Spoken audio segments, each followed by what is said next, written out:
തിരുവനന്തപുരം പാപ്പനംകോട് തീപിടുത്തത്തിൽ ദുരൂഹത insurance office ജീവനക്കാരിയായ വൈഷ്ണയെ കുത്തിയ ശേഷം തീയിട്ടതാണെന്ന് സൂചന. സംഭവസ്ഥലത്ത് നിന്നും കത്തി കണ്ടെത്തിയിരിക്കുന്നു. ഭർത്താവിനെ കേന്ദ്രീകരിച്ച് അന്വേഷണം നടക്കുകയാണ്. രാഹുൽ ജിനാഥ് വിവരങ്ങൾ നൽകും.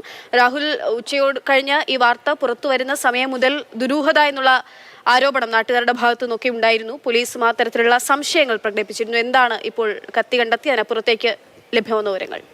അക്ഷയ്, ഏറ്റവും ഒടുവിലത്തെ വിവരം ആ അപകട സ്ഥലത്ത് നിന്ന് കത്തി കണ്ടെത്തി എന്നുള്ളത് തന്നെയാണ്. അത് ദുരൂഹത വർദ്ധിപ്പിക്കുന്നു. അതായത് 7 വർഷമായി ആ സ്ഥലത്തുള്ള ഈ നഗരമധ്യത്തിലുള്ള സ്ഥാപനമാണ്. അവിടെ ഈ ജീവനക്കാർ മാത്രമാണുള്ളത്. ഉപഭോക്താക്കൾ വരുന്നു, അവർ ആ സേവനം ലഭ്യമാക്കിയ ശേഷം പോകുന്നു എന്നുള്ളത്. അതിനപ്പുറത്തേക്ക് മറ്റൊരു കാര്യവുമില്ലായിരുന്നു. നിലവിൽ അപകടം നടക്കുമ്പോൾ 2 മൃതദേഹങ്ങൾ കിട്ടുന്നു.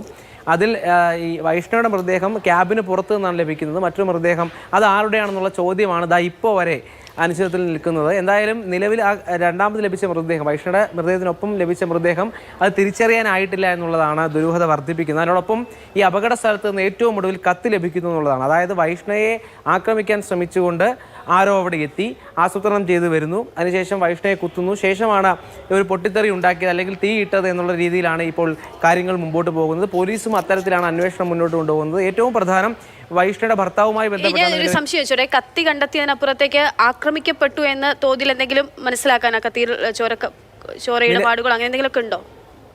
അല്ല, നിലവിൽ ആ ഒരു ദൃശ്യങ്ങൾ കണ്ടാൽ നമുക്കറിയാം കത്തി നശിച്ച ഒരു പ്രദേശമാണ്. അവിടെ ഈ പറയുന്നത് പോലെ ഈ കരിഞ്ഞ നിറങ്ങളല്ലാതെ മറ്റൊന്നും ബാക്കിയില്ല. ചില്ലെല്ലാം പൊട്ടി പുറത്തേക്ക് വീണ്ടിരിക്കുകയാണ്. അപ്പോൾ ആദ്യഘട്ടത്തിലെ പരിശോധനയിൽ ഇതൊന്നും കണ്ടെത്താൻ കഴിഞ്ഞില്ല. അതിനപ്പുറത്തേക്ക് ഇപ്പോൾ നടത്തിയ പരിശോധന, ഫോറൻസിക് സംഘവും പോലീസ് സംഘവും നടത്തിയ പരിശോധനയാണ് കത്തി കണ്ടെത്തിയത്. നമുക്ക് ലഭിക്കുന്ന സൂചന ഇത്തരത്തിൽ കത്തി കൊണ്ട് ആക്രമിക്കാൻ ശ്രമിച്ചു, കുത്തേറ്റു എന്നുള്ള രീതിയിലാണ് നിലവിൽ ലഭിക്കുന്ന സൂചന. എന്തായാലും പോസ്റ്റ്മോർട്ടം നടപടി പൂർത്തിയായ ശേഷം അതിനെക്കുറിച്ച് വ്യക്തമായ വിവരം ലഭിക്കും.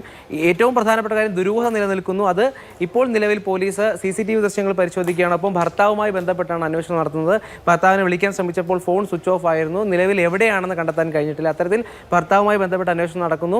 ഈ രണ്ടാമത്തെ മൃതദേഹം അത് 90% പൊള്ളലേറ്റിരുന്നു. അതുകൊണ്ട് തന്നെ ഇത് തിരിച്ചറിയാനുള്ള നടപടിക്രമങ്ങൾ വലുതാണ്. അതുകൊണ്ട് തന്നെ നിലവിൽ തിരിച്ചറിഞ്ഞിട്ടില്ല. എന്തായാലും കത്തി കണ്ടെത്തിയോടുകൂടി അത് ദുരൂഹതയിലേക്ക് കടക്കുകയാണ്. എന്തായാലും ഒരു അപകടമല്ല. മറ്റൊരു കാര്യം, ഇങ്ങനെ ഭർത്താവിലേക്കൊക്കെ അന്വേഷണം നീളുമ്പോൾ ഏതെങ്കിലും തരത്തിൽ കുടുംബാംഗങ്ങളുടെയോ മറ്റോ ഭാഗത്തു നിന്ന് അല്ലെങ്കിൽ നാട്ടുകാരുടെ ഭാഗത്തു നിന്നൊക്കെ ഏതെങ്കിലും തരത്തിൽ എന്തെങ്കിലും പ്രശ്നം ഉണ്ടായതായോ അങ്ങനെ എന്തെങ്കിലുമൊക്കെ വിവരങ്ങൾ ലഭ്യമാകുന്നുണ്ടോ പോലീസിന്, സംശയിക്കുന്ന വിധത്തിലെങ്കിലും? നിലവിൽ അത്തരം പ്രശ്നങ്ങൾ ആരും ഉന്നയിച്ചിട്ടില്ല. എങ്കിൽ പോലും വിവാഹമോചനം നേടിയിട്ടില്ല ഇവർ രണ്ടുപേരും.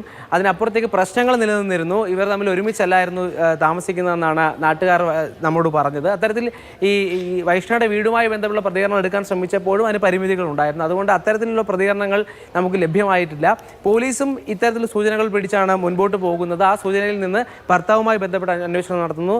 ഒപ്പം ഈ സമയത്ത് അത് 1:30 മണിയോടുകൂടി ആ ഇൻഷുറൻസ് ഓഫീസിലേക്ക് ആരാണ് എത്തിയത്